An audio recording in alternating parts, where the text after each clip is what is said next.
Welcome to This Explainer.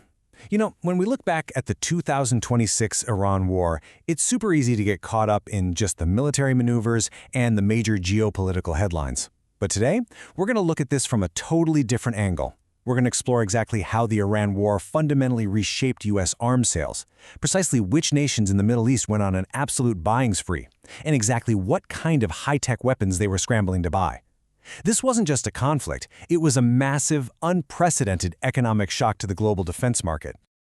Okay, let's dive right into this. $26 billion. In just the first 16 days of the war, the U.S. and coalition forces burned through an estimated $26 billion in munitions. I mean, we are talking about over 11,000 missiles and interceptors fired off in barely 2 weeks. To put that into perspective, that is a staggering rate of consumption that sent an absolute shockwave through the global supply chain. Because think about it, when you deplete a highly advanced arsenal that fast, you don't just create a little local shortage, you trigger a massive global ripple effect.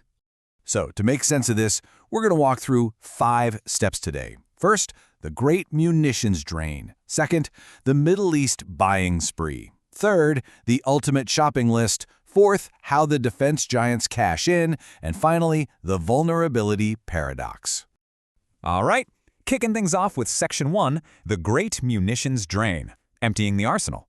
Now, what's really interesting about this slide is the sheer scale of what was used. When the skies are filled with incoming threats, you definitely don't use basic ammunition, right? You use incredibly complex, exquisite interceptors, and the U.S. just blew through them. Look at the THAAD numbers here.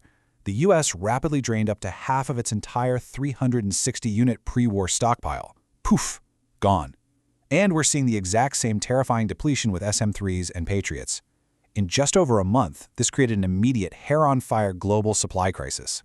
Which leads us perfectly into Section 2, the Middle East buying spree. Allies react to the threat. And this brilliantly illustrates the immediate fallout. If you're a U.S. ally and your whole defense relies on American air cover, what do you do when you watch the U.S. burn through its own stockpile? You panic buy, for sure. In the first quarter of 2026, the U.S. approved over $45 billion in potential foreign military sales. Check out that massive slice of the pie. 81% of those approvals, over $36.6 billion, went straight to the Middle East. So, who exactly went on this massive shopping spree? Well, the United Arab Emirates totally led the charge. They secured approvals for $8.5 billion in a single day.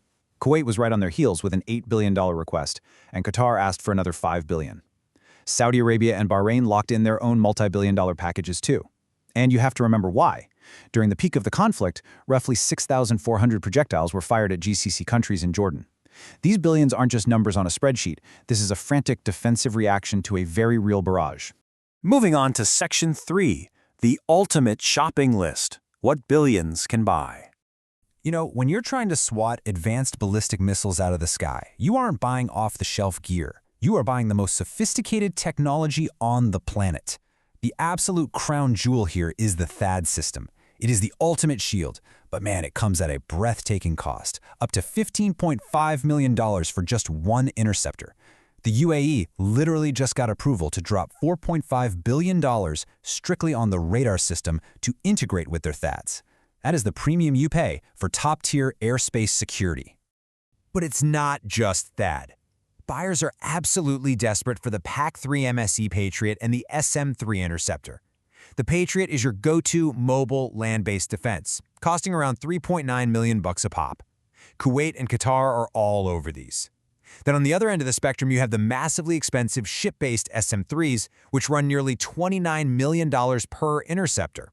Because both of these were heavily depleted by the U.S., foreign buyers are basically elbowing each other out of the way to lock down orders, creating this insane bottleneck. Let's jump to Section 4, defense giants cash in, the corporate windfall. So, basic economics, right? Dropping supply plus spiking demand equals a massive payday. But the crucial point is that this wasn't just companies passively taking orders. The shortage was so incredibly severe that the White House literally called an emergency meeting with defense CEOs. They practically had to beg these defense giants to shift onto a full-blown wartime footing just to replace what was lost. And honestly, the corporate winners here are super clear. If you look at the Q1 2026 data, Lockheed Martin and RTX are perfectly positioned to scoop up a potential windfall of over $21 billion, and that's just from the sales to Saudi Arabia, Kuwait, and the UAE. Meanwhile, Boeing signed an agreement to literally triple its production of the seeker sensors used in the Patriot missiles. The scale of this industrial ramp-up is just mind-blowing. Finally, Section 5, the vulnerability paradox. High sales, low security. Let's move to this timeline and see how this builds, because it's really easy to look at all these massive factory orders and think, great, the world is getting safer. But you can't just flip a switch and 3D print a high-tech missile. Once the money is there, a Patriot takes 42 months to deliver, a THAAD takes 53 months, and an SM-3, a staggering 64 months. That is over 5 years. So yeah, the sales are happening today, but the physical replacements for the weapons we burn through, they won't arrive for years. Which really forces us to ask, are we prepared for what's next? The Pentagon is understandably going to prioritize rebuilding America's own drained arsenal before they ship off foreign orders. But with U.S. production entirely maxed out just taking care of itself and that massive Middle East backlog, what happens to Europe? What happens to allies in Asia? We're already seeing reports warning that these regions are highly vulnerable right now, simply because the advanced munitions they'd need in a crisis literally do not exist. And that is really the ultimate takeaway from this explainer. We're living in this weird paradox where global arms sales are shattering historical records, but because it takes so long to actually build these systems, our empty arsenals are leaving global security more fragile than ever. The ripple effect of those 16 days back in 2026 is going to be felt in defense budgets, on factory floors, and in global strategies for the next decade. Thank you so much for joining me today. Keep asking those big questions, and I'll see you next time.